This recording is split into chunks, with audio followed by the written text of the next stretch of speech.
ઉભ્યા હોય ત્યાં ધુતારા ભૂખે ન મરે તે કહેવત અમદાવાદમાં સાચી પડી છે। અહીં પોસ્ટ ગણાતા એવા સેટેલાઇટ વિસ્તારના પોલીસ સ્ટેશનમાં લગભગ 70,000ની છેતરપિંડીની ફરિયાદ નોંધાઈ છે, પરંતુ તેની સાથે સાથે લગભગ બીજા 41 લોકો પણ આ કેબ સર્વિસનો ભોગ બની ગયા છે।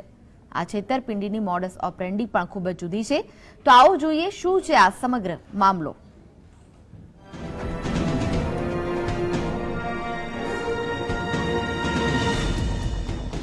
પરરાજ્યવાસી બે ભાઈઓએ અમદાવાદીઓને છેતર્યા।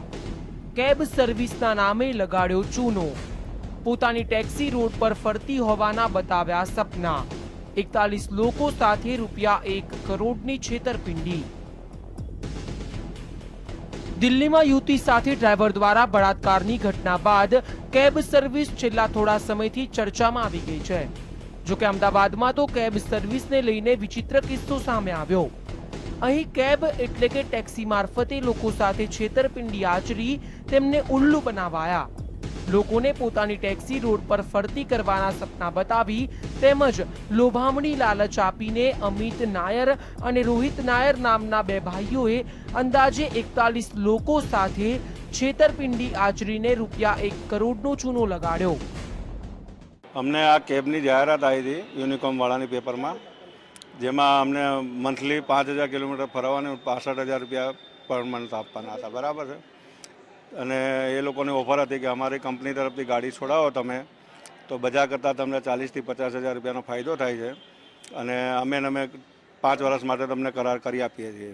કેટલા ફ્રોડ થયો છે તમારી સાથે અને તમારી જેવા કેટલા છે? મારે ₹1,10,000 મેં ટેબલ કેસ ભરેલા છે, અને આજે મને ગાડી આપવાનો વાયદો હતો, અને મારી સાથીદારોમાં ઘણા 40 થી 50 જણા બી આ રીતે પૈસા ભરેલા છે। આ સમગ્ર મામલે સેટેલાઇટ પોલીસે છેતરપિંડીનો ગુનો નોંધ્યો છે।